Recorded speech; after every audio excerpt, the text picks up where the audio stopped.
Hello, and thank you for watching our program today. And we're discussing evolution and evolutionary thought. And we're going to look at some of these things that are taking place in evolution, at least as the scientists say, and we're going to look at some of the flaws that are involved. But first of all, let's take a look just very quickly at some of the theories or some of the hypotheses that are being expounded today and what people are saying this is the way the universe came into existence. The first one and the most widely known is the Big Bang Theory. People are saying there was this small speck of matter out in the middle of, I guess they say nowhere or space, and they say, well, this speck just evolved, it expanded, and it took 13.4 million years to evolve into what we now see as the universe. And they say so over time things just expanded, eventually life came to be from this matter that was this speck of matter, and they say life just came from it, and so then eventually we are where we are today. And so that's the Big Bang Theory. The second would be the iron sulfur theory, and this teaches that there were chemicals out in the middle of space, and these two chemicals just mixed together, and when they came together it just started to expand, and then the first cell came from it, and then life came and it just evolved, it expanded, and over time we are where we are today. And so those are some of the theories that are being expounded today. Another one would be the cosmic egg theory. There was this cosmic egg out in the middle of space. It hatched, the universe came forth,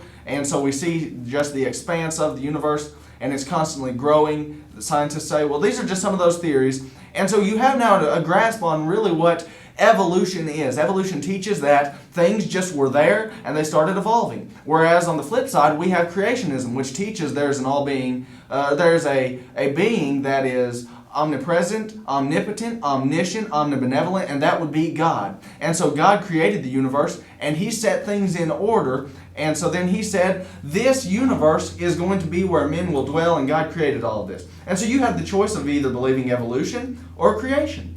And so really let's take a look at first which side has more flaws. What are some of the flaws with evolution, and what are some of the flaws, if there are any, with creation? Well, first of all, a first flaw we could look at with evolution is the flaw that evolutionary thought is promoting that life comes from non-life. Now, Louis Pasteur did an experiment where he put a piece of meat, a piece of steak, on the table, and he put a glass jar on it. Now, why did he do this? Well, because at first he had taken a piece of steak, and from this steak, he would just watch it day after day, and he didn't put the jar on top of the steak. And what started happening was larvae was there, and growth came, and he started seeing that ants were starting to live on this piece of steak. And he thought, well, maybe life is just coming from this piece of steak. Now, obviously, the steak is dead. It's not living. And so he was questioning, where is this life coming from? And see, he thought, maybe life is coming from non-life.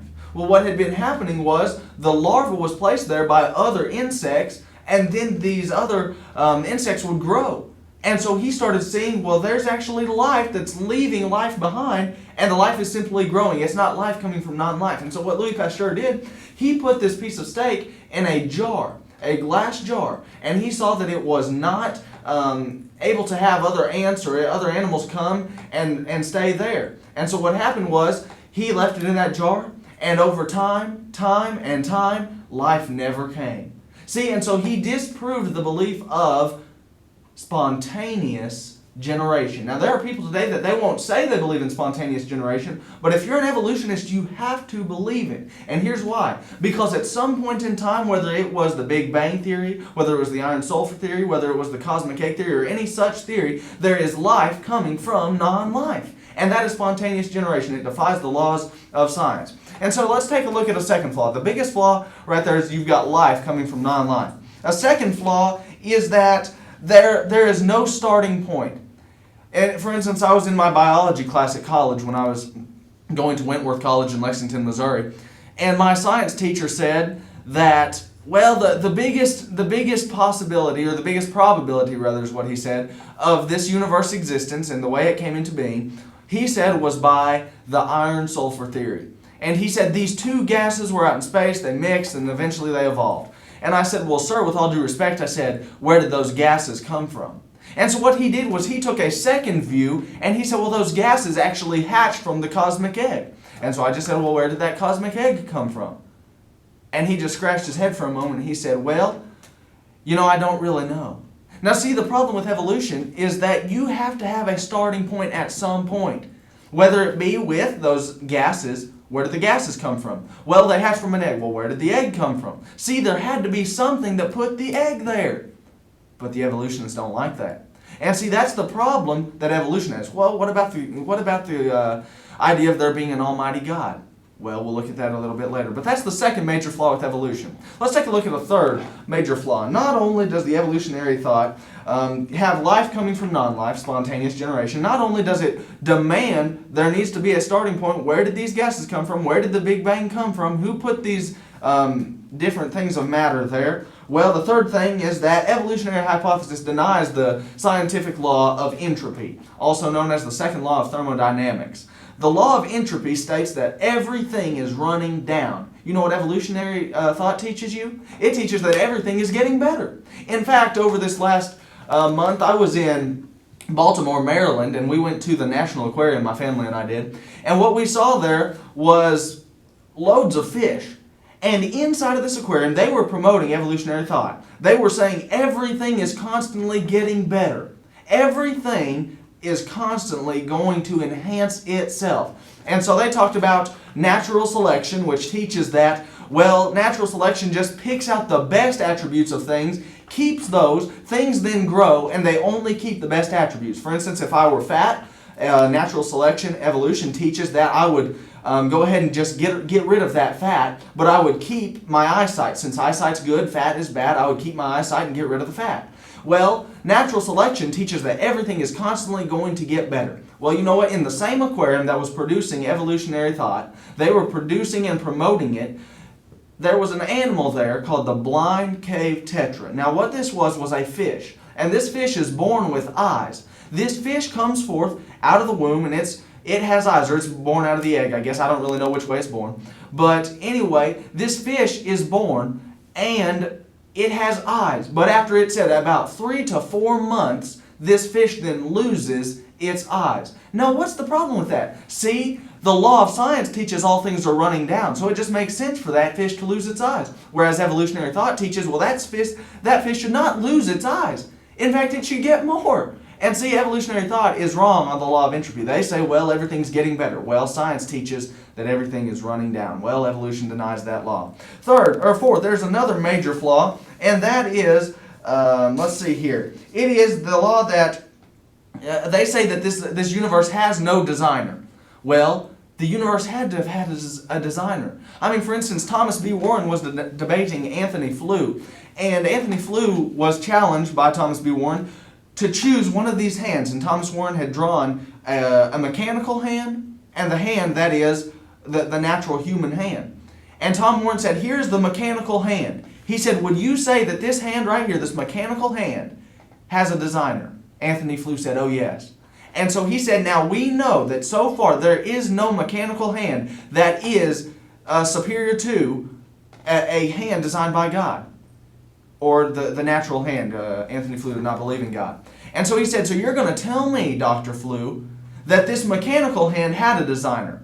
And although it's inferior to the natural hand, you're going to say the natural hand, which is better, doesn't have a designer. And Anthony Flew said, that's right.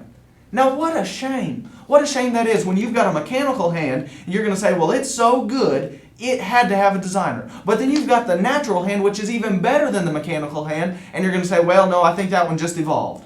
Now, isn't that silly? It is. It is. And so, in fact, evolution denies the fact, the possibility, and the probability of there being a designer, that designer being God. Now, let's take a look at the fifth major flaw with evolution. And this is the biggest one, in my opinion.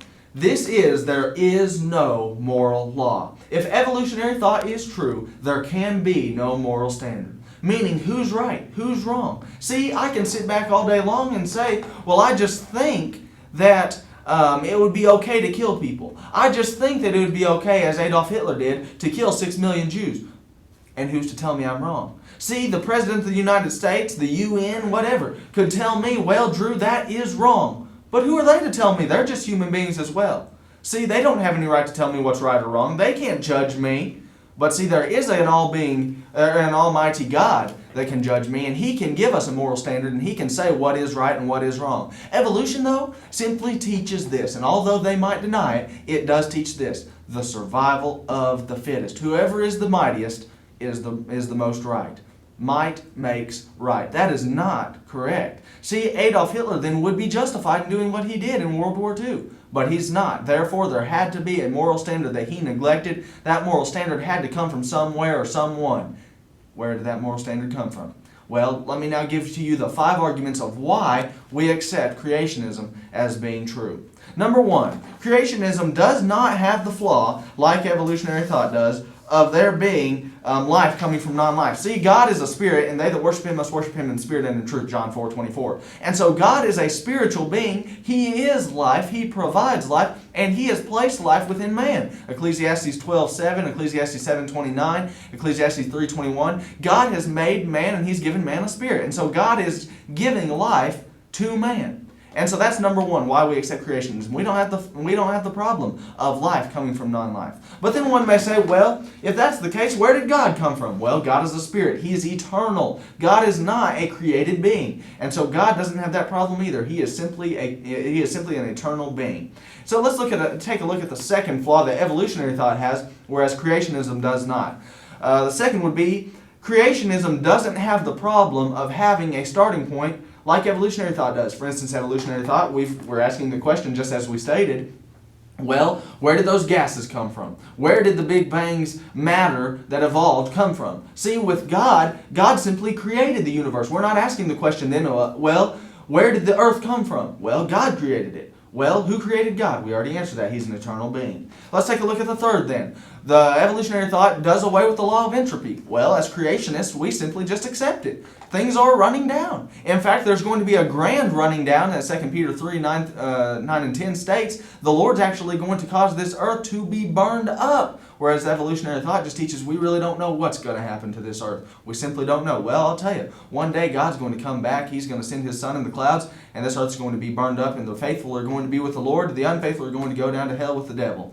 And so we must simply obey God and make sure we aren't in that category of going with the devil. Now, fourth, we saw that evolutionary thought has the problem of there's no moral law. They simply say, well, we just really don't know if moral law exists or not. See, they simply say, well, man is over man. Well, who's to tell me whether or not I'm right or wrong? See, creationism doesn't have that problem. We accept that there's an almighty God, and He is able to tell me whether or not I'm right. Romans 4:15, where there is no law, there can be no transgression. See, evolution teaches there can be no such thing as sin. There's no law to violate. Whereas with creationism, there is a law to violate. It's God's law. He gives it to us by the medium of His inspired word. Then the fifth thing that we do not have a problem with as creationists is the problem of designer. Or of a designer, rather.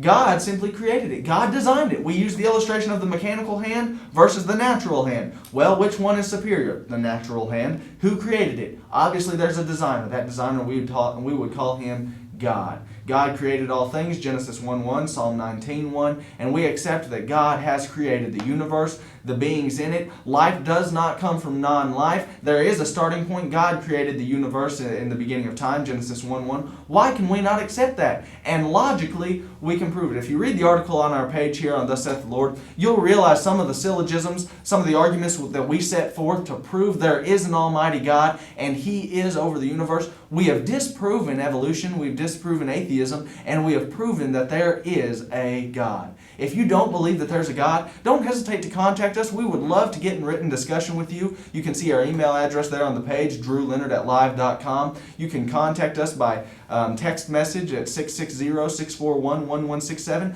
Whatever your questions may be, we would love to hear from you. But most importantly, just think about this. Logically, which one does harmonize with science? Creationism does. There's not a thing that creationism disagrees with science on. We always agree with the facts. And so if there's something that you feel we're not agreeing with the facts on, don't hesitate to contact us. We'd love to look at it. Thank you for watching this video, and we appreciate your taking the time to watch it.